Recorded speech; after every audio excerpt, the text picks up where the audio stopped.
जय भोलेनाथ। नमस्कार दोस्तों, स्वागत है आप सभी का हमारे YouTube चैनल आर के भक्ति ज्ञान में। प्रिय भक्तजनों, आज आप सुने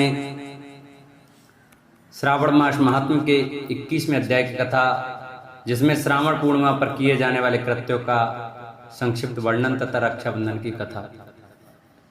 सनत कुमार बोले, हे दयानिधे, कृपा करके अब आप पौर्णमासी व्रत की विधि कहिए, क्योंकि हे स्वामिन, इसका मातम सुनने वाले की स्वेच्छा बढ़ती है। भगवान शंकर बोले, हे सनत कुमार, इस श्रावण मास में पूर्णिमा तिथि को उत्सर्जन तथा उपाकर्म संपन्न होते हैं।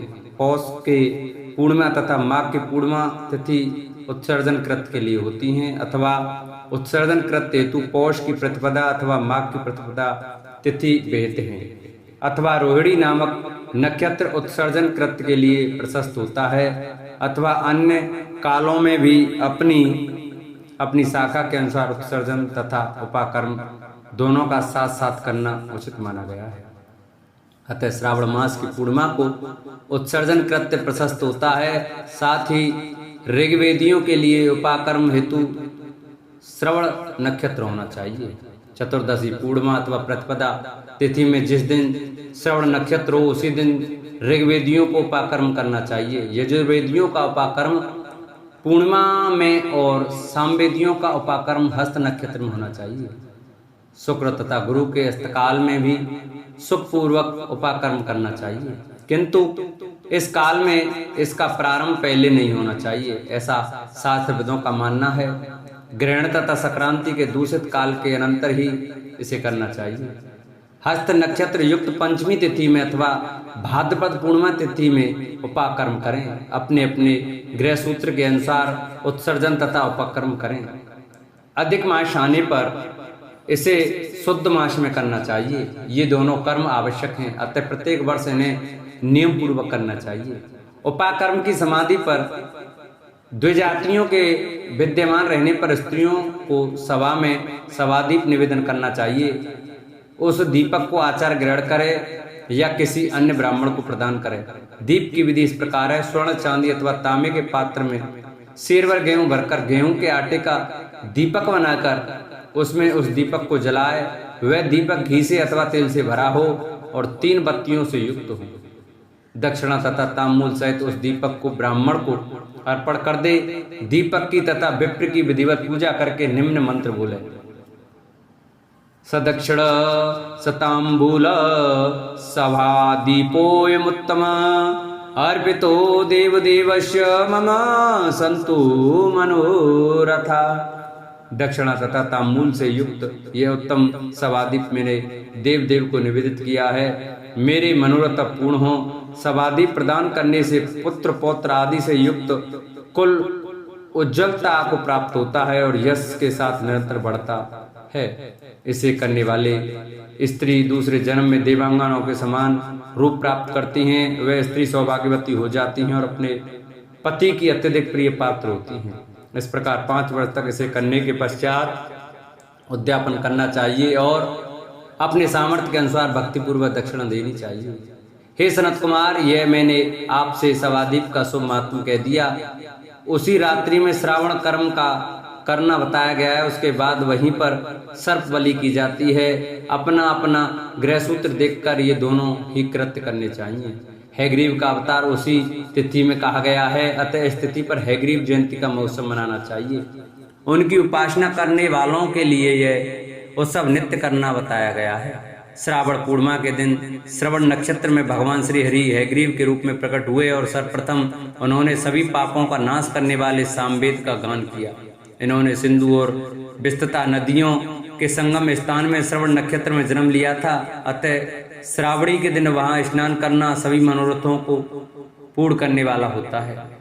उस दिन वहां श्रांगण, धनुष, चक्र तथा गदा धारण करने वाले विष्णु की विधिवत पूजा करें। इसके बाद सामगान का श्रवण करें, ब्राह्मणों की हर प्रकार से पूजा करें और अपने बंधु बांधवों के साथ वहां क्रीड़ा करें तथा भोजन करें। स्त्रियों को चाहिए कि उत्तम पति प्राप्त करने के उद्देश्य से जल क्रीड़ा करें। उस दिन अपने अपने देश में तथा घर में इस महोत्सव को मनाना चाहिए तथा हैग्रीव की पूजा करनी चाहिए।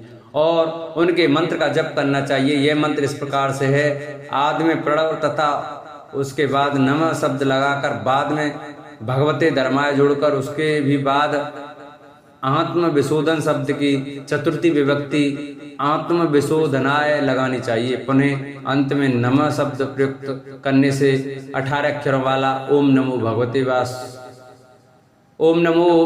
वासुदेवाय धर्माय आत्म विशोधनाय नमः मंत्र बनता है।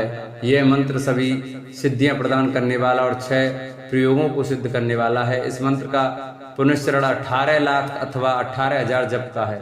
कलयुग में इसका पुनश्चरण इससे भी 4 गुना जप से होना चाहिए। इस प्रकार करने से हयग्रीव प्रसन्न होकर उत्तम वांछित फल प्रदान करते हैं। इसी पूर्णिमा के दिन रक्षाबंधन मनाया जाता है, जो सभी रोगों को दूर करने वाला तथा सभी अशुभों का नाश करने वाला है। हे मुनिश्रेष्ठ, इसी प्रसंग में एक प्राचीन इतिहास सुनिए।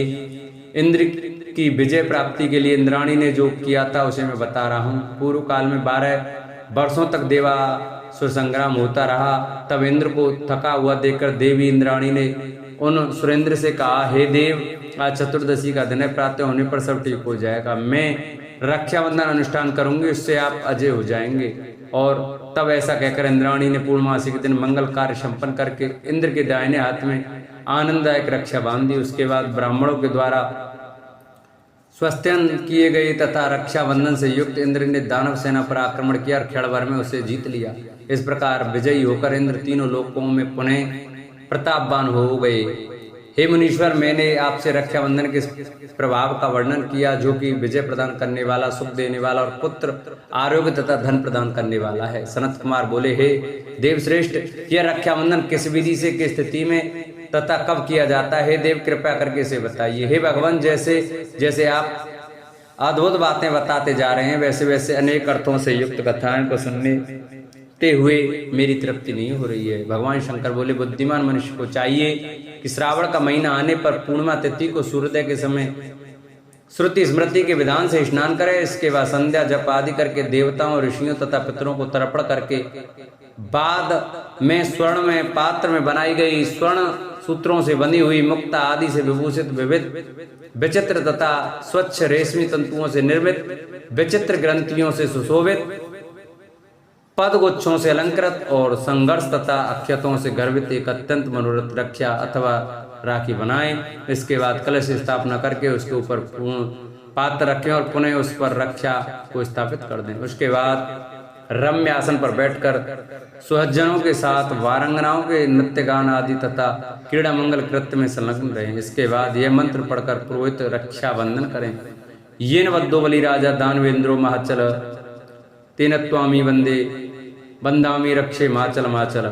जिस बंधन में महान बल से संपन्न दानवों के पति राजा बलि बंध गए थे, उसी में मैं आपको बांधता हूँ। हे रक्षे चलायमान मत हो। ब्राह्मणों, क्षत्रियों, वैश्यों, शूद्रों तथा अन्य मनुष्यों को चाहिए कि यत्न पूर्वक ब्राह्मणों की पूजा करके रक्षाबंधन करे।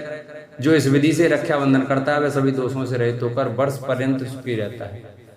विधान को जानने वाला जो मनुष्य शुद्ध श्रावण मास में इस रक्षाबंधन अनुष्ठान को करता है वह पुत्र पौत्रों तथा सुहज्जनों के सहित एक वर्ष भर अत्यंत सुख से रहता है। उत्तम व्रत करने वाले को चाहिए कि भाद्रा में रक्षाबंधन ना करे, क्योंकि भद्रा में बांधी गई रक्षा विपरीत फल देने वाली होती है। बोलो शंकर भगवान की जय, बोलो श्रावण मास महात्म की जय। जिन भक्तों को हमारी ये श्रावण मास महात्म की कथा अच्छी लगी हो वो हमारी वीडियो को ज़्यादा से ज़्यादा शेयर करें। जिन्होंने चैनल को सब्सक्राइब नहीं किया वो चैनल को सब्सक्राइब करें, वीडियो को लाइक करें और कमेंट में ओम नमः शिवाय अवश्य लिखें।